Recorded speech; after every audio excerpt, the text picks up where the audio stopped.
Perkenalkan, saya Ica Risamini sebagai Ketua RT dari 08 dan RW 04 Kelurahan Pegangsaan, Kecamatan Menteng.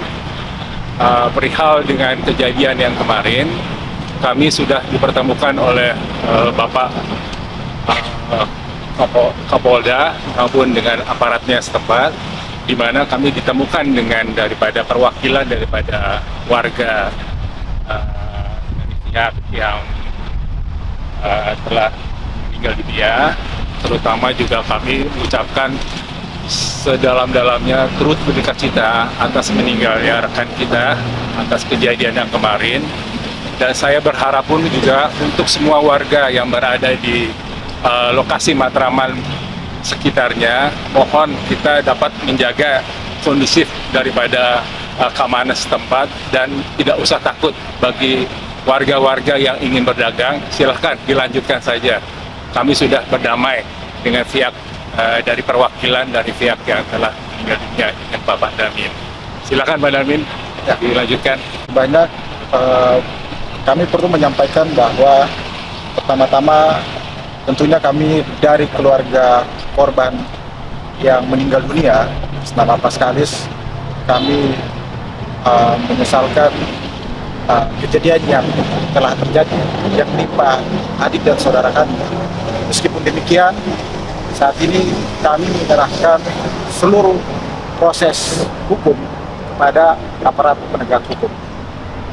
Kami yakin dan percaya bahwa aparat penegak hukum dapat bekerja secara profesional dan adil dalam menyelesaikan persoalan ini, sehingga memberikan keadilan bagi kita semua.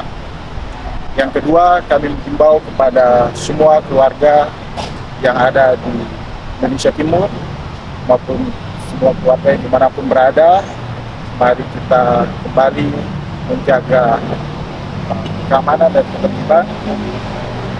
Kita serahkan sepenuhnya kepada aparat penegak hukum. Kita yakin dan percaya sekali lagi bahwa proses ini dapat berjalan dengan baik dan dapat memberikan keadilan bagi kita semua. Saja dari kami keluarga korban yang meninggal dunia. Terima kasih atas atensi dari Bapak Kapolda beserta jajarannya, pihak kepolisian yang membantu kami memfasilitasi semua pertemuan ini maupun proses-proses hukum yang telah berjalan. Kami serahkan sepenuhnya kepada pihak kepolisian semoga berjalan. Terima kasih. Assalamualaikum warahmatullahi wabarakatuh. Bersama Polres Metro Jakarta Pusat terkait tentang pengrusakan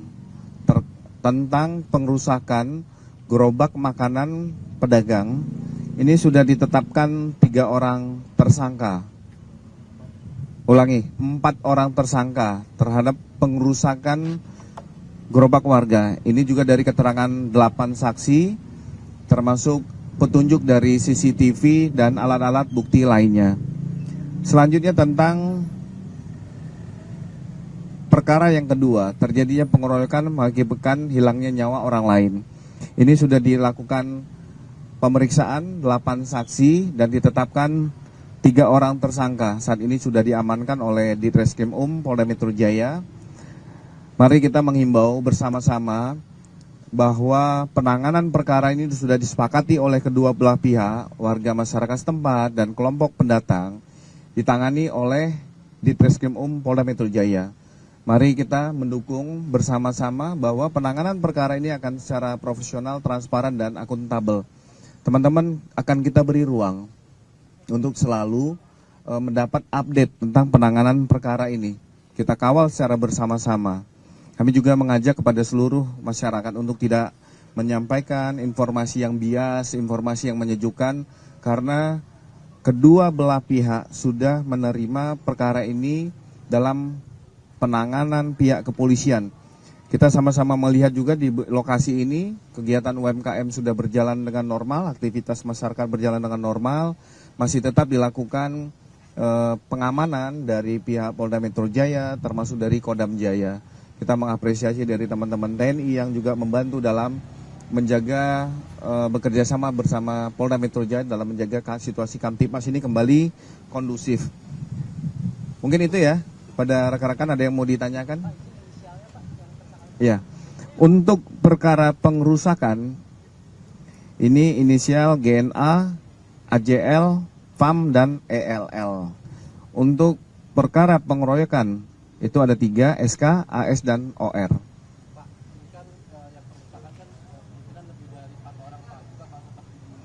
Ya, beri ruang kepada teman-teman penyelidik dan penyidik untuk mendalami.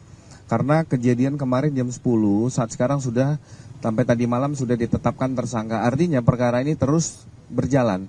Kami minta beri ruang kepada teman-teman untuk biar ini ditangani secara profesional oleh teman-teman penyidik. Pak, ya untuk update aja korban luka dan meninggal saat ini berapa? Ya, saat ini yang masih dalam kondisi luka, ini menjadi perhatian kita untuk mendapat perawatan yang lebih intensif agar segera pulih kembali. Untuk yang meninggal dunia sudah dikomunikasikan dengan pihak keluarga untuk dikembalikan untuk dilakukan pemakaman. Satu ya Pak, tinggal dulu. Iya. Yang luka berapa Pak? Sejauh ini masih 1 orang. Ya, kami akan melihat nanti dari hasil visum et repertum, baik itu akan dilakukan visum luar ataupun akan dilakukan otopsi, nanti akan kami sampaikan. Pak, yang perkara kedua itu tuh tersangkanya dari kelompok yang mana Pak? Yang kelompok pengerusakan adalah salah satu kelompok yang bukan warga dari Matraman, tetapi yang penganiayaan adalah salah satu warga setempat. Jadi 3-3 itu warga Matraman? Iya. Masih nanti.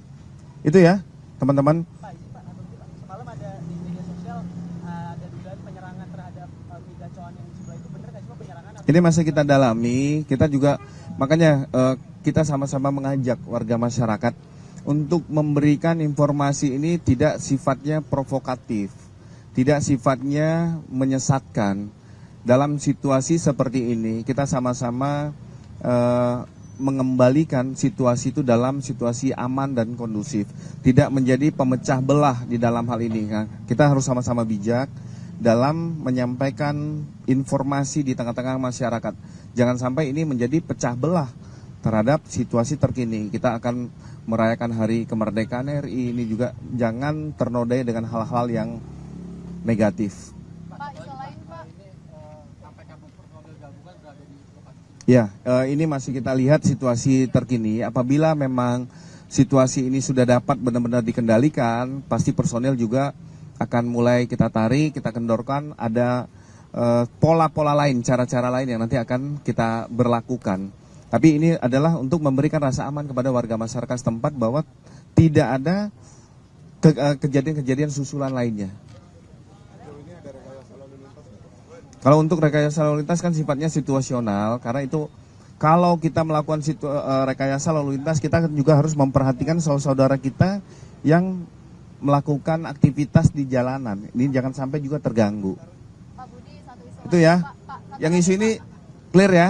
Oke, yang lain. Pak, kemarin kan polisi melakukan olah TKP Pak di klinik Morden ya, terkait dengan kematian Karungga ex Jampitsus. Itu ada update-nya nggak sih Pak? Terus ada hasil lapornya juga nggak? Oke, terima kasih. Yang pertama kita menyampaikan bela sungkawa atas meninggalnya saudara S. Nah, Polda Metro Jaya itu mendapatkan informasi ini dari teman-teman media, dari informasi media online, adapun media sosial, termasuk media TV yang menyampaikan adanya dugaan ataupun berita meninggalnya seseorang yang dianggap tidak wajar. Nah, Polda Metro Jaya pasti akan mendalami informasi sekecil apapun, apalagi terkait tentang hilangnya nyawa seseorang. Apakah itu wajar atau tidak wajar? Ini masih didalami. Pasti nanti kami akan sampaikan kepada teman-teman sekalian update terkini. Tapi yang paling utama adalah kami berterima kasih ada informasi ini berawal dari teman-teman media ataupun penggiat-penggiat media sosial. Sekecil apapun informasi pasti akan didalami oleh Polda Metro Jaya, dan ini pasti harus ada profesionalitas, kehati-hatian. Kita tetap menjunjung azas praduga tak bersalah. Pak, dari olah TKP yang ditemukan apa aja Pak? Masih didalami, makanya nanti kita melihat, karena selama ini beberapa waktu dari hari kemarin kita mendapatkan postingan-postingan foto, dokumen. Ini kan harus ada pendalaman. Kita juga memberi ruang kepada keluarga korban yang masih dalam kondisi berduka. Dan kita juga memberikan himbauan, apabila memang keluarga korban merasa ada kejanggalan terhadap meninggalnya saudara S, ini bisa membuat laporan kepada Polda Metro Jaya, dan ini lebih pro justisianya lebih tepat, lebih enak untuk kita melakukan pendalaman. Sekarang belum ada laporan ya, Pak? Ya, kita kan sampaikan bahwa pihak keluarga masih berduka. Jadi kita harus bisa memisahkan antara proses penegakan hukum dengan empati yang diterima oleh pihak keluarga. CCTV-nya Pak udah disisir Pak. CCTV kan kalau kita melakukan penyisiran dan segala macam itu kan harus ada legalitas. Pak, ketika ada Gitu. laporan, apakah ada kemungkinan ekshumasi Pak, ada korban ekshumasi Pak? Ya, makanya ekshumasi itu dilakukan nanti apabila untuk menentukan, kita mencari tahu akibat kematian seseorang. Nah, ini kan ada tahapan-tahapan. Kami akan menyampaikan pada teman-teman tahapan awal. Tadi ditanyakan, kita terima kasih ada informasi ini, tetapi ada tahapan selanjutnya. Nanti kami akan update kepada teman-teman. Itu ya? Ya belum, kan kita masih mendalami itu. Tapi kalau ekshumasi itu perlu persetujuan keluarga atau tidak? Kita melihat memang ada di dalam KUHAP itu menentukan bahwa seizin keluarga ataupun tidak diberi izin apabila kematian tersebut dianggap wajar atau tidak wajar. Makanya tahapannya nanti itu udah tahap akhir, nanti akan dilakukan ekshumasi. Pak, ini kan ada jeda waktu dari hari Kamis kejadian ya Pak ya, terus kemudian pemeriksaan olah TKP kan hari kemarin ya Pak. Maka itu juga berpengaruh terhadap kondisi TKP-nya Pak. Ada kesulitan penyidik untuk mencari penyebab atau... Ya makanya apabila ini sudah memang dilakukan investigasi murni, bukan karena dasar informasi dan lain-lain, nah ini pasti ada teknik-teknik penyidikan yang tidak harus kami sampaikan kepada teman-teman media. Gak sempet baca? Dengerin aja, klik icon text to speech di okezone.com.